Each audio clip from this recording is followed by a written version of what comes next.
Hello बच्चों, let's read the question. Question says if f of x equal to sin a plus 2x plus sin x upon x for x less than 0, b for x equal to 0 and x plus 3x square whole raised to 1 by 3 minus x raised to 1 by 3 upon x raised to 4 by 3 x greater than 0 is continuous at x equal to 0, then the a plus b to be equal to a plus 2b is equal to option है 1 0 -2 and -1। Solve करते हैं बच्चों question को। इस question के लिए जो की कॉन्सेप्ट है वो देख लेते हैं यहाँ से हम। की कॉन्सेप्ट की बात करें तो a function f of x is continuous at x equal to a, then क्या होगा बच्चों यहाँ पर limit x tends to a minus f of x equal to limit x tends to a plus f of x equal to f of a। और ये f of a हमारे पास कैसा होना चाहिए, एक फाइनाइट नंबर होना चाहिए। ठीक है बच्चों, तो ये हमारे पास की कॉन्सेप्ट है। सॉल्व करते हैं यहाँ पर। अब इस क्वेश्चन में देखें, यहाँ पे हमें फंक्शन दिया हुआ है f of x equal to क्या दिया हुआ है यहाँ पे, sine of a plus 2x plus sine x upon x for x less than 0, b for x equal to 0 and यहाँ पे दिया हुआ है x plus 3x square whole raise to 1 by 3 minus x raise to 1 by 3 upon x raise to 4 by 3 for x greater than 0। ठीक है, तो ये हमारे पास है। अब हमें क्या बोला हुआ है यहाँ पे कि जो फंक्शन है वो हमारे पास क्या है, कंटिन्यूस है एट x इक्वल टू 0। तो क्वेश्चन बोला हुआ है कि f of x इज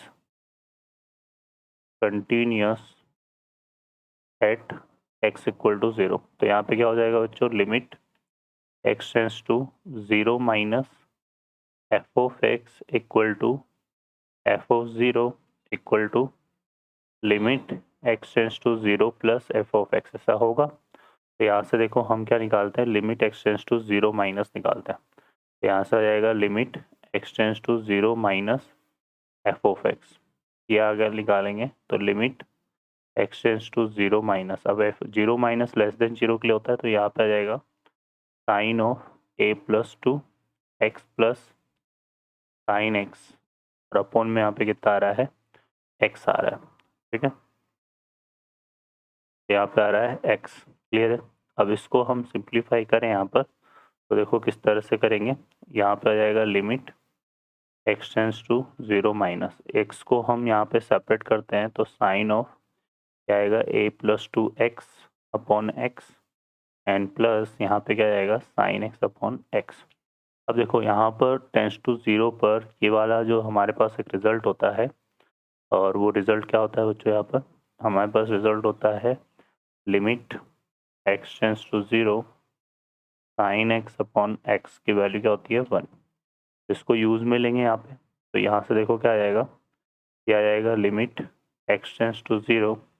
अब इसमें यहाँ पर a प्लस 2 इंटू एक्स है और यहाँ सिर्फ x है, तो a प्लस 2 से डिवाइड मल्टीप्लाई कर देते हैं यहाँ पे, तो ये तो 1 हो जाएगा, है ना। यहाँ पर ये क्या हो जाएगा, 1 हो जाएगा। तो यहाँ से रिमेनिंग कितना बचेगा, a प्लस 2 और इसकी वैल्यू 1 आ जाएगी तो प्लस 1, तो ये इक्वल टू कितना आ गया, a प्लस 3। ठीक है, अब हम फाइंड आउट कर लेते हैं यहाँ पर क्या, limit x tends to 0 plus f of x।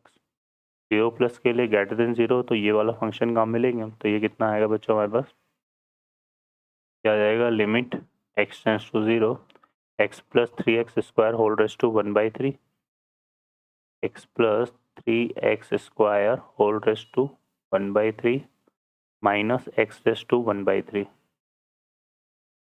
Upon x raise to 4 by 3। अब इस ये 0 प्लस है, अब इसको सिंप्लीफाई करने के लिए पहले x रेस टू 1 बाई 3 को कॉमन लेते हैं। यहाँ से देखो कितना आएगा, limit x tends to 0 plus x raise to 1/3 को हमने कॉमन ले लिया तो यहाँ तो देखो कितना बचेगा 1 + 3x होल रेस टू 1/3 -1 और अपॉन यहाँ पर आ जाएगा x raise to 4/3। X raise to 4/3 को क्या ले सकते हैं x into x raise to 1/3। ठीक है, क्योंकि बेस सेम हो तो पावर ऐड होती है और पावर ऐड होगी तो 4/3 आ जाएगा। तो यहाँ पर क्या होगा, इससे ये कैंसिल हो गया। अब रिमेनिंग पार्ट को हम सॉल्व करते हैं तो यहाँ से देखो क्या आएगा, लिमिट x टेंस टू 0। इसको अप्लाई करेंगे बच्चों यहाँ पर, तो लिमिट हमारी चूंकि टेंस टू 0 है तो टेंस टू 0 के केस में व्हेन लिमिट हमारे पास अगर x टेंस टू 0 हो, है ना, तो 1 + x की होल पावर n का जो एक्सपेंशन होता है वो क्या होता है बच्चों 1 + nx होता है। तो यहाँ से कितना आएगा 1 + 3x/3 क्या जाएगा, यहाँ से -1 आ जाएगा और यहाँ से x आ जाएगा। तो यहाँ पे 1 से 1 कैंसिल हो गया, यहाँ पर फिर x से x कैंसिल हो गया, 3/3 कितना आएगा 1। तो ये वैल्यू किसके इक्वल आ रही है 1 के। और हमारे पास जो वैल्यू ऑफ फंक्शन है f(0) वो कितना दिया हुआ है हमें, वो दिया हुआ है b। तो ये b है। अब चूंकि f(x) के लिए बोला हुआ है कि कंटिन्यूस है ना, तो फ्रॉम इक्वेशन 1 फ्रॉम रिजल्ट 1 हम क्या लिख सकते हैं यहाँ पर, ये आया था हमारे पास क्या a + 3 = b एंड = 1। तो यहाँ से देखो b की वैल्यू तो कितनी आ गई बच्चों 1 आ गई और एक हमारे पास a + 3 = 1 होगा। तो इम्प्लाइज दैट यहाँ से a = कितना आ जाएगा 1 - 3 सो -2। तो a की वैल्यू कितनी हो गई -2 और b की वैल्यू 1। अब हमें किसकी वैल्यू फाइंड आउट करनी है यहाँ पर a + 2b की। तो हमें वैल्यू फाइंड आउट करनी है किसकी a + 2b की। तो a की वैल्यू तो आई है क्या इतनी -2 + 2 इंटू b की वैल्यू कितनी थी 1, है ना। तो यहाँ से कितना हो गया -2 + 2। तो ये रिजल्ट हमारा = 0 के आ रहा है। तो आंसर हमारा क्या हो जाएगा 0। तो इस क्वेश्चन का आंसर जो है हमारा बी ऑप्शन आ जाएगा। ओके बच्चों, I hope you understand well. Best of luck, thank you.